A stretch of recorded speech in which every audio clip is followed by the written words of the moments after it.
जीवम अजीवम दब्बम। जीवम अजीवम दब्बम माने कि जीव और अजीव ये दो द्रव्य कहे गए और ये दो द्रव्य कहे गए हैं। दूसरी गाथा में जो अधिकार आएगा उस दूसरी गाथा के अधिकार में जीवों के कुछ स्थान बताए गए हैं। जीवो ओगमो अमुत्तिकत्ता सदेह परिमाणु होता संसारत्तो सिद्धो सो विशिष्टो गई।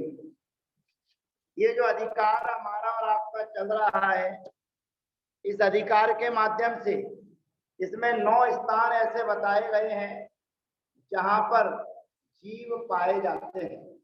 अब जीव जिन जिन स्थानों पर पाए जाते हैं, जीव जीव में पाया जाता है, उसकी व्याख्या है कि जो 10 प्राणों से जीता है उसे प्राण जीव कहते हैं।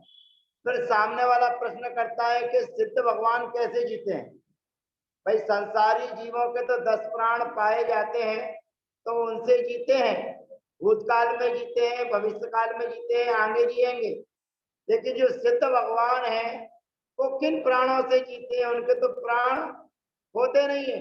तो यहाँ पर ये व्यवस्था जो आपके बीच में रखी गई है वो संसारी जीवों की अपेक्षा है। सिद्ध भगवान ज्ञान और दर्शन वो उनके पास में है। तो ये 9 अधिकार यहाँ पर जो बताए गए हैं उन 9 अधिकारों के अंतर्गत संसार अधिकार चल रहा है। और संसार अधिकार चलते हुए संसार में रहने वाले जीव 3 अवस्थाओं में पाए जाते हैं। जो संसार में रह रहे हैं वे संसार में रहने वाले जीव 3 प्रकार के होते हैं। और 3 प्रकार के कौन से पाए जाते हैं तो कहते हैं संसारी जीव गाथा नंबर 11। गाथा नंबर 11। तो गाथा नंबर 11 में संसारी जीवों के जब भेद बताए गए तो कहा गया पुडवी जल तेऊ वाऊ। पुडवी जल तेऊ वाऊ बड़पदी बिबी थावरे इंदी विगतिक चदु पंचक्का तस जीवा होंती संकादी। बोलिए। माने संसारी जीव, पुडवी माने पृथ्वी, जल माने जल, तेज माने अग्नि, वायु माने वायु और विविध थावरे अनेक प्रकार के वनस्पति और एक इंद्री आदि पूरे हो गए। ये सभी एक इंद्री कहलाते हैं। और विगतिक चतु पंचक्का 2 इंद्री, 3 इंद्री, 4 इंद्री और ये सभी जीव पंचेंद्री जो है ये तरस जीवा होती। ये सभी जीव तरस है ऐसा जानना चाहिए। अर्थात संसार में रहने वाले जीव एक इंद्रियों में पाए जाएंगे तो पृथ्वी, जल, अग्नि, वायु और वनस्पति में पाए जाएंगे। और वनस्पति के भी फिर अनेक भेद हैं, साधारण, प्रत्येक, नित्य निगोद और इतर निगोद, सप्रतिष्ठित, अप्रतिष्ठित। अब जो शंख आदि चिन्ह है, शंख माने 2 इंद्री, चींटी माने 3 इंद्री, भ्रमर माने 4 इंद्री और मनुष्य आदि जो रहते हैं वो पंच इंद्री जीव कहलाते हैं। अब संसारी जीव की चर्चा चल रही है तो कहते हैं इतने में ही नहीं पाए जाते हैं, इसके बाद भी हैं। इनके बाद कहाँ है कहते समणा अमणा नेया पंचिंदी निम्मणा परे सभ्य बादर सुह में इंदी सभ्य पच्चत एदराए।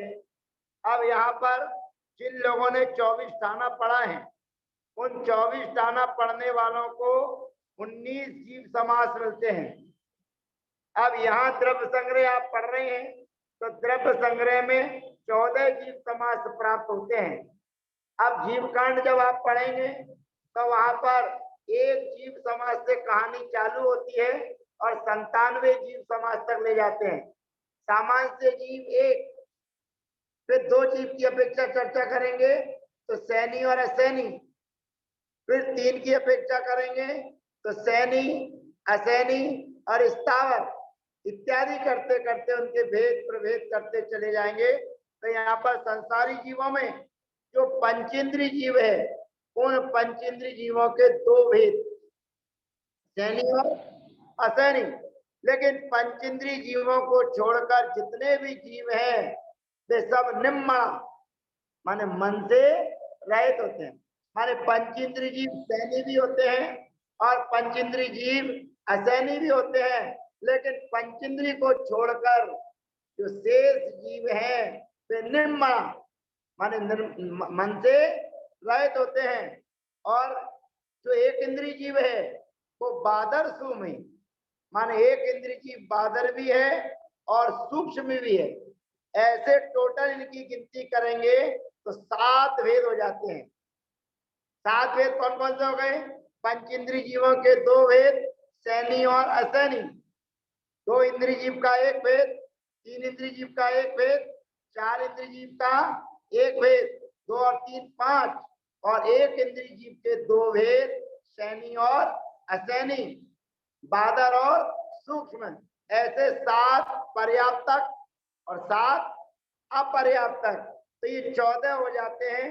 ये 14 जीव समास कहलाते हैं।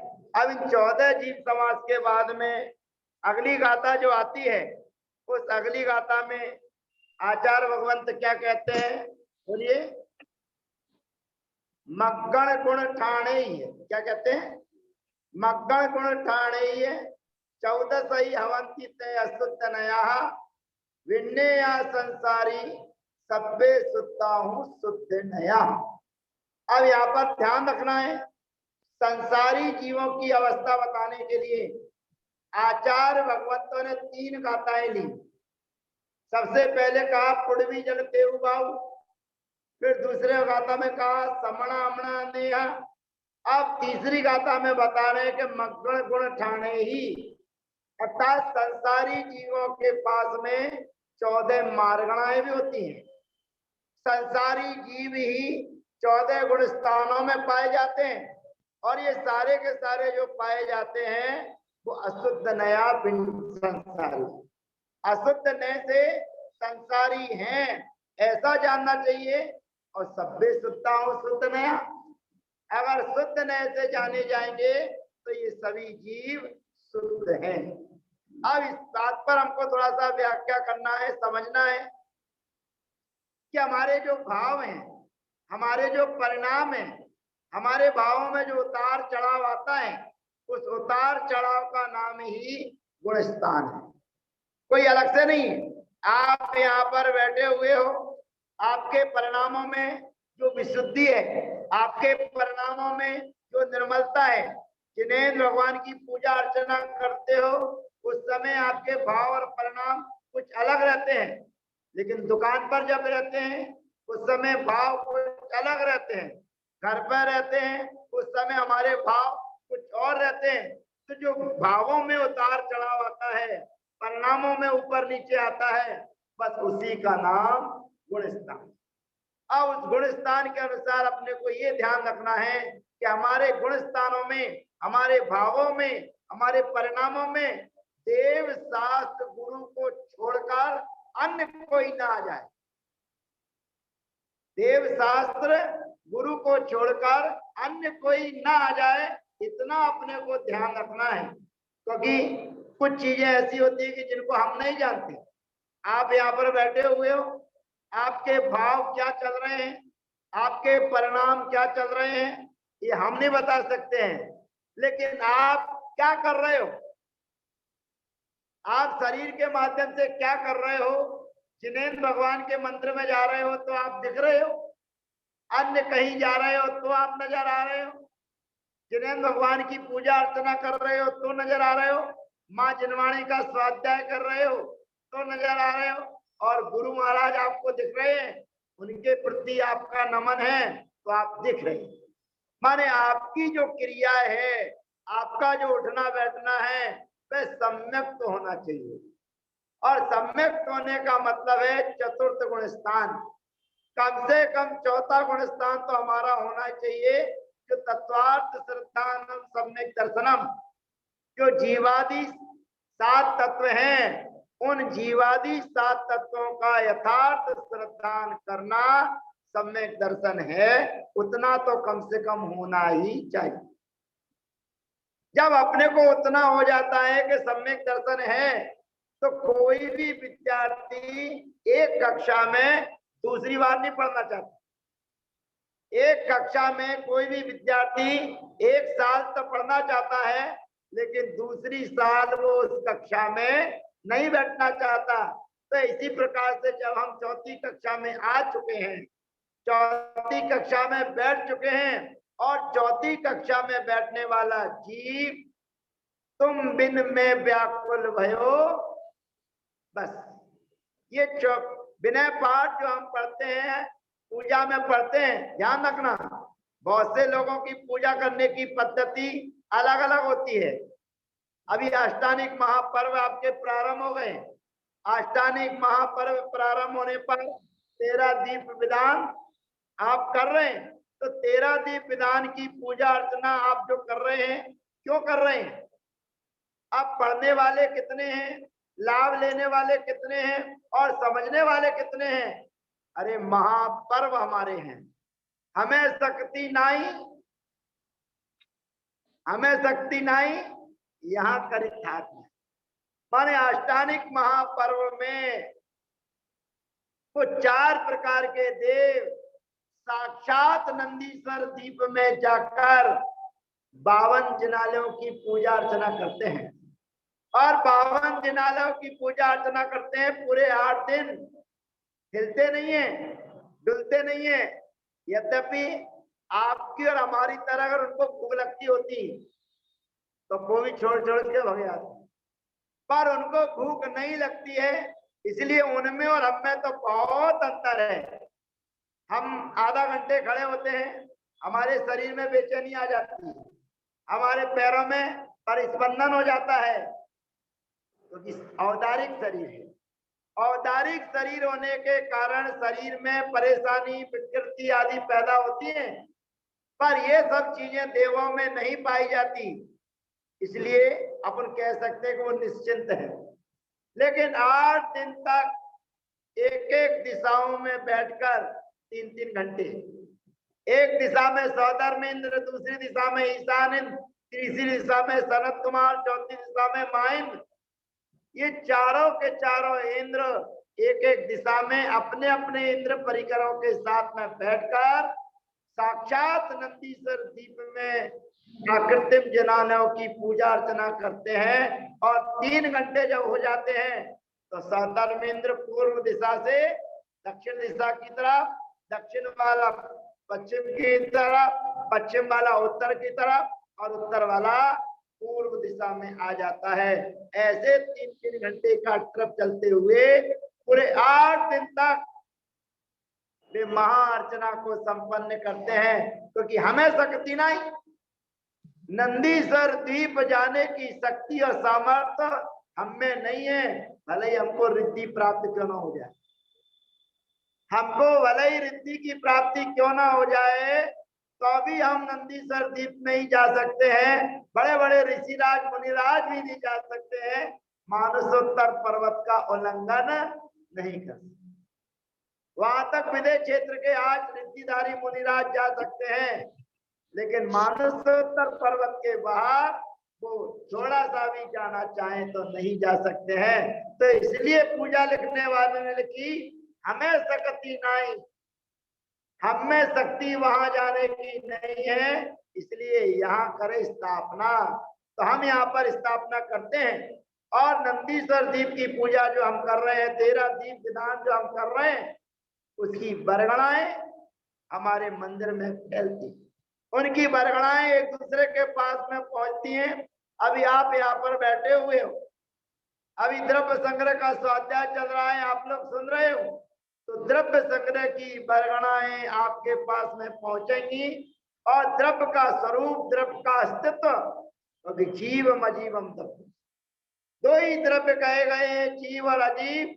उन जीव और अजीव द्रव्यों के भेद प्रवेद करते चले जाएंगे तो आगे द्रव्य संग्रह नाम का ग्रंथ पूरा हो जाएगा। तो जहाँ जीव का अधिकार बताया जा रहा है, जीव को समझाया जा रहा है, उस जीव को समझाने के लिए नो अधिकार रखे जीवो उपभोग मोह अमुत्तिकत्ता सदे परिमाण भूता संसार तो सिद्धो सो विश्व सोड गए। ये सारे के सारे अधिकार जो हमारे बीच में दर्शाए जा रहे हैं, उसमें संसारी अधिकार को समझाने के लिए आचार्य महाराज ने 3 गाथाएं ली। और 3 गाथाएं लेने के लिए सबसे पहले संसारी जीव के भेद बताए, फिर संसारी जीवों के 14 जीव समास बताए, फिर संसारी जीवों की 14 मार्गणाएं बताई और संसारी जीवों के 14 गुण स्थान बताए। अब इन सभी जगहों पर जीव पाया जाता है, सबका एक ही लक्ष्य है, आत्म तत्व को प्राप्त करके सिद्धालय में जाना। सभी का एक ही लक्ष्य है।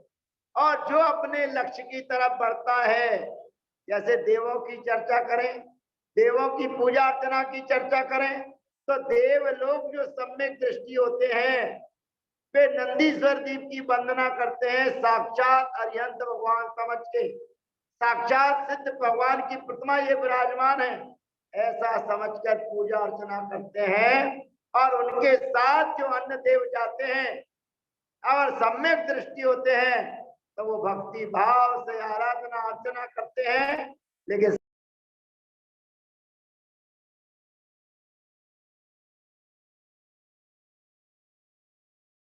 के सारे कुल देवता हैं, कुल देवता के हिसाब से वो उनकी पूजा अर्चना करते हैं, लेकिन सम्यक दृष्टि जो होते हैं वो वास्तविक आराधना करते हैं। तो ऐसे ही हम और आप सबसे पहली सीढ़ी हमारी सम्यक मोक्ष महल की प्रथम सीढ़ी याविन ज्ञान चरित्र, सबसे पहली हमारी सीढ़ी मोक्ष मार्ग की जो है वह सम्यक दर्शन है। और सम्यक दर्शन के बिना ज्ञान भी नहीं है और चारित्र भी नहीं। पर ये मत समझना कि सम्यक दर्शन के बाद, ये तो पक्का है कि सम्यक दर्शन के बिना ज्ञान और चारित्र की कोई कीमत नहीं है, लेकिन सम्यक दर्शन होने के बाद में क्या करना। जैसे आकाश में मेघ आता है, बादल आते हैं, और बादल के आने पर जैसे ही सूर्य की किरण निकलती है वो मेघ हट जाता है। तो मेघों का हटना, बादलों का हटना और सूर्य का निकलना दोनों एक साथ होते हैं। ऐसे ही जब इसी जीव को सम्यक दर्शन होता है तो इसके अंदर रहने वाला मिथ्या ज्ञान अपने आप सम्यक ज्ञान हो जाता है। भगवान महावीर स्वामी को केवल ज्ञान हो गया, और केवल ज्ञान हो जाने के बाद ध्यान रखना, मति ज्ञान, शुद्ध ज्ञान, अवधि ज्ञान, मना पर्याय ज्ञान, ये छायो समय ज्ञान है, ये विभाव ज्ञान है। और केवल ज्ञान स्वभाव ज्ञान है, तो कर्मों के क्षय से होता है। और भगवान महावीर स्वामी को वह केवल ज्ञान की प्राप्ति हो जाने के बाद 1 दिन नहीं, 2 दिन नहीं, 65 दिन तक, कितने दिन, 65 दिन तक श्रावकों को जिनवाणी सुनने के लिए नहीं मिली। अब इसमें हेतु कारण क्या। अब आप अपने हिसाब से कुछ भी कह सकते हैं, लेकिन वास्तविकता तो यह है कि उस समय पात्र का अभाव है, योग पात्र का अभाव है। और योग पात्र को ढूंढने के लिए सौधर्म इंद्र को 65 दिन निकल गए, 65 दिन। ध्यान रखना, सौधर्म इंद्र जब भगवान अभी गर्भ में नहीं भी आए, जब भगवान गर्भ में नहीं भी आए हैं उसके पहले से जान जाता है, और 6 महीने पहले रत्नों की वर्षा करता है। 6 महीने पहले रत्नों की वर्षा करने के बाद 15 महीने तक रत्न बरसाता है, और सारी व्यवस्थाएं तीर्थंकरों की करता है। वो सौधर्मेंद्र स्वर्ग से कपड़े लाता है, स्वर्ग से भोजन लाता है, सारी व्यवस्थाएं बनाता है। एक एक तीर्थंकर के पास कम से कम 1,000 देव उनकी सेवा में, उनकी रक्षा में लगे रहते हैं। और सभी अवधि ज्ञानी होते हैं, सभी सम्यक दृष्टि होते हैं। वो सम्यक दृष्टि होते हुए सारी व्यवस्था बना रहा है, लेकिन भगवान को केवल ज्ञान होने के बाद उपदेश क्यों नहीं मिल रहा है, वहां तक नहीं पहुंच पा रहा है। और 65 दिन निकल जाते हैं, और 65 दिन निकलने पर वो सौधर्म इंद्र को रास्ता मिलता है। रास्ता जब नजर आता है तो गौतम इंद्रभूति जो है उन इंद्रभूति के पास में पहुंच जाते हैं और वहां पर छोटा सा रूप बना लेते हैं अपने शिष्य मंडली के साथ। त्रैकाल्यम द्रव सटकम नवपद सहितम जीव सटका पंचान्य चास्ति काया समिति गति ज्ञान चारित्र इत्येतन मोक्ष मूलम त्रुवन महिते प्रोक्त मरत से प्रत्येति श्रद्धा ददाति स्पर्शति च मतिमान यह सा वही शुद्ध दृष्टि।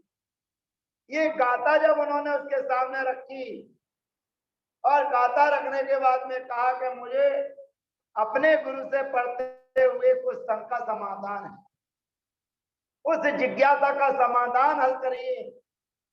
अब सामने वाले का शिष्य आपके पास में पढ़ने के लिए आए तो आपका तो बहुमान जागेगा कि देखिए मेरे शिष्य तो मेरे पास पढ़ते ही हैं, लेकिन दूसरे का शिष्य भी मेरे पास में पढ़ने के लिए आया है, मेरे पास पूछने के लिए आया है। और ऐसा मन में विचार आकर अब गाथा का अर्थ तो समझ रहा है कि त्रैकाल्यम द्रव सटकम नवपद सहितम, लेकिन ये सारी की सारी चीजें सम्यक है। ये माँ जिनवाणी में जो लिखी हुई है वो है, उनके जहाँ द्रव्य अलग है, उनके जहाँ तत्व अलग है, उनके जहाँ पदार्थ अलग है। अब उन्होंने कहा कि इस गाथा का अगर ज्यादा अर्थ बताता हूं और ये प्रश्न पर प्रति प्रश्न करेगा तो उसका उत्तर कौन देगा?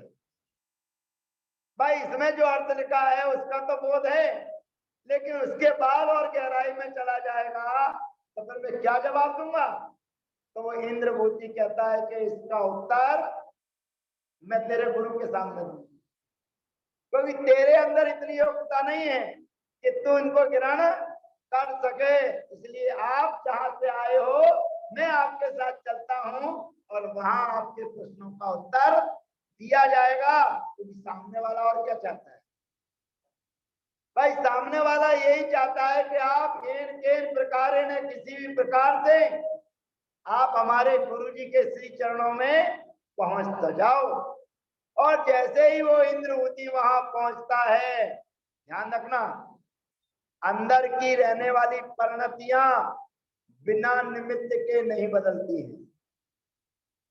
अंदर रहने वाला अज्ञान उसको उद्घाटित करने के लिए जब थोड़ा सा निमित्त मिलता है, थोड़े से बाह्य साधन मिलते हैं तो फिर बताने की आवश्यकता नहीं पड़ती।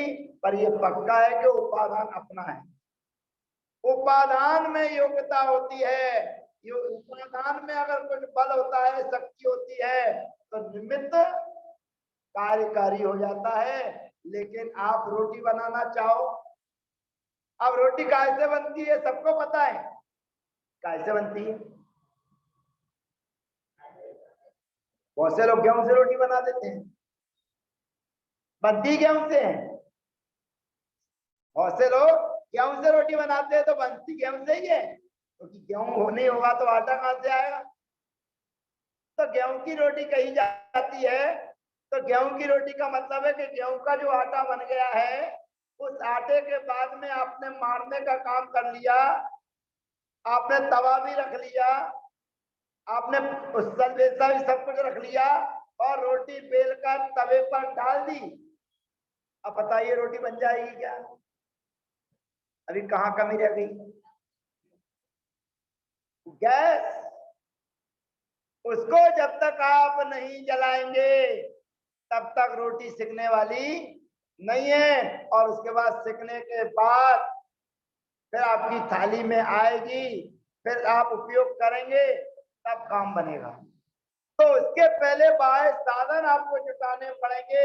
सब साधन होने के बाद भी अगर माचिस की तीली आपके पास ना हो तो सारी व्यवस्थाएं फिर रखी रह जाएंगी। टीकमगढ़ का प्रसंग है, श्रावकों की भावनाएं रहती हैं और श्रावकों की भावनाएं रहती है कि कोई भी त्यागी व्यक्ति अपने यहाँ आया है तो उसको अच्छे से अच्छा कराना। अब सामने वाले की भावना जागी कि जब भैया जी आ जाएंगे आहार करने के लिए उसी समय उनकी रोटी चपाती जो भी है वो गरम गरम बना के खिलाएंगे। अब बाकी चीजें तो उनकी सब तैयार है, और बाकी चीजों के बाद में अब तैयारी किसकी है कि रोटी बनाना है। जब आ जाएंगे तो एक एक निकालेंगे, देते चले जाएंगे। अब जब हम आए, उन्होंने पैर धोने के लिए पानी दिया, और पानी धोने के बाद अंदर आके बैठ गए। अब उन्होंने कहा भैया जी आ गए, जब तक थाली वगैरह लगाएंगे तब तक रोटी बनना चालू हो जाएगी।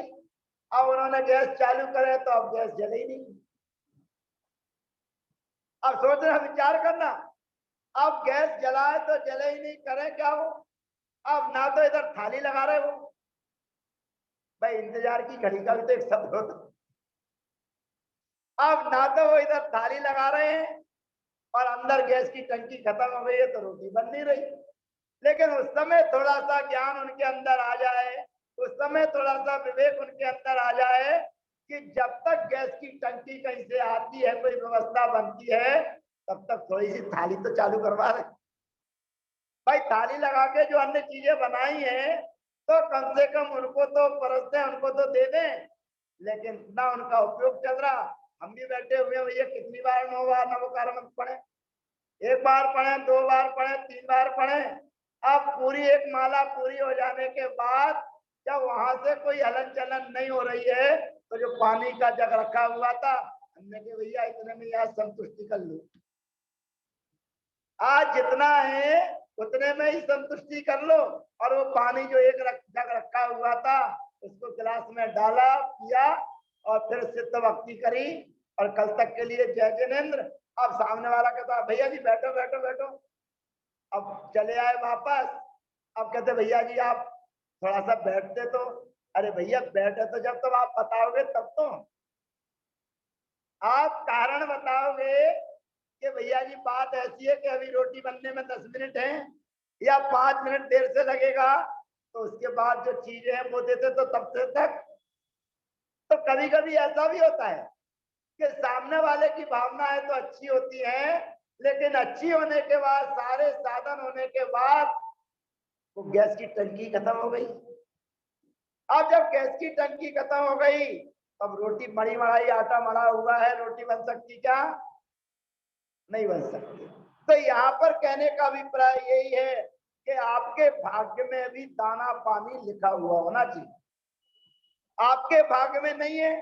अब सामने वाला जिस समय रोटी बनाने की तैयारी कर रहा है, उस समय उसके मन में विचार आया कि जब आ जाएंगे तब हम गरम गरम खिलाएंगे, तो रोटी के अलावा बाकी की चीजें तो इतनी है कि उससे तो 10 जनों का पेट भर जाए। अकेली रोटी के अलावा बाकी सब चीजें बनी हुई हैं, दाल परस सकते से, चावल मटरी जो बनाई है, तो पूरा पेट भर जाता। और धीरे धीरे देते जाते, और तब तक आई जाती। वो तो टंकी लेने ही गए ना। अब लेने कहाँ गए, अगल बगल में कहीं भी गए तो थोड़ा सा टाइम तो लगता है, लेकिन उसकी जानकारी तो वो हमें देते हैं। भाई हम बैठे हुए हैं, 10 मिनट हमारा उपयोग लगाते, कुछ तत्व की चर्चा करते, कुछ शंका समाधान करते, तो एक व्यक्ति यहाँ बैठा रहता, तब कोई विकल्प नहीं, समझ जाते कि भैया ये हमारे सामने बैठा है, इसका मतलब अभी कुछ विलंब है। जब वहां से कोई समाचार नहीं आ रहे हैं, तो उसके बाद में तो कहने का अभिप्राय यही है कि निमित्त बहुत जरूरी है। तो यहाँ पर जो इंद्रभूति था, उस इंद्रभूति के अंदर सारी की सारी व्यवस्थाएं थी, सारी की सारी सुविधाएं थी, पर आवश्यकता थी थोड़े से निमित्त की। और जैसे ही भगवान महावीर स्वामी के मानस तंत्र का निरीक्षण करते हैं, सर्वे करते हैं, अंदर रहने वाला अज्ञान एक साथ दूर हो जाता है, जैसे मेघ का, सूर्य का निकलना और मेघों का हटना। तो जैसे ही भगवान के मानस तंत्र के दर्शन किए, उनके अंदर रहने वाला ज्ञान समाप्त हो गया और सम्यक दर्शन हो गया। क्योंकि पहले गुण स्थान से चौथा गुण स्थान हो सकता है, पहले गुण स्थान से पांचवा गुण स्थान हो सकता है, और पहले गुण स्थान से सातवां गुण स्थान हो सकता है।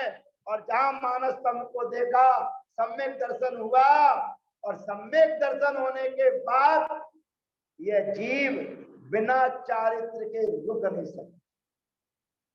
सम्यक दर्शन यदि इस जीव को है, तो सम्यक दर्शन होने के बाद जैसे तुम जलविन में व्याकुल भय। जैसे मछली को निकालने पर वो जल से बाहर निकलती है तो तड़पती है, ऐसे ही भगवान तुम इनमें व्याकुल भय। जैसे जल से मछली को बाहर निकालने पर वो तड़पती है, वो बेचैन होती है, ऐसे ही हम और आप जिन्हें भगवान के दर्शन पूजन करते हैं तो उसके दर्शन नहीं हो पाते तो आकुल व्याकुल हो जाते। अभी 2 साल से समय चल रहा है, अभी तो अच्छा समय चल रहा है। जब प्रारंभ हुआ था लॉकडाउन लगा था, जो सब व्यवस्थाएं बनी थी 2020 में, क्योंकि ये तो 21 चल रहा है, तो उस समय तो मंदिर भी बंद थे। अभी तो मंदिर भी खोले हैं, उस समय मंदिर बंद, भगवान बंद, अभिषेक बंद, पूजा बंद। भाई थोड़े से खिड़की से आकर दर्शन कर जाइए और चले जाइए, तो आदमी को उतना ही संतुष्ट करना पड़ रहा था। तो उस समय आदमी व्याकुलित हो रहा था।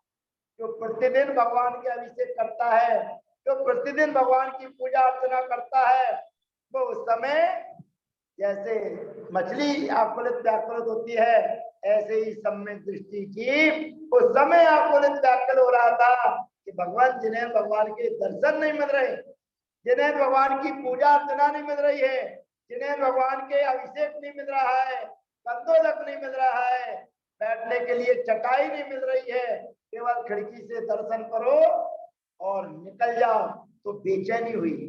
तो ये सम्यक दृष्टि जीव की पहचान है कि जिस समय उसको दर्शन नहीं हो रहे हैं तो अंदर से तड़पाहट होती है।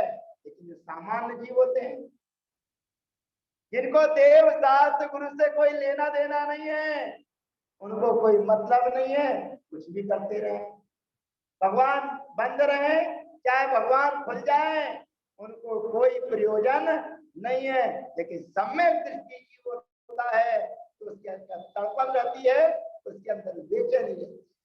तो ऐसे ही इंद्रभूति जीव ने जैसे ही मानस्तम देखा और मानस्तम देखकर उनके अंदर रहने वाला ज्ञान 9 2 11 हो गया और सम्यक की किरण भूल गई। और जैसे ही सम्यक की किरण उनके हृदय में प्रकट हुई और उन्होंने अपना रास्ता संयम की ओर, चारित्र की ओर बढ़ा दिया और भगवान महावीर स्वामी के प्रथम गणधर्म में गए, मान 7वें गुण स्थान पर पहुंच गए।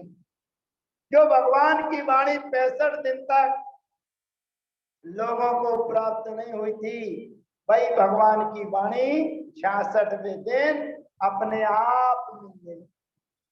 अब विचार करना, चिंतन करना, मनन करना, अगर वो भगवान महावीर स्वामी की वाणी 65 दिन तक नहीं मिली, उस समय सौधर्मेंद्र कितना बेचैन हुआ होगा, कितना परेशान हुआ होगा, कहां कहां नहीं गया होगा।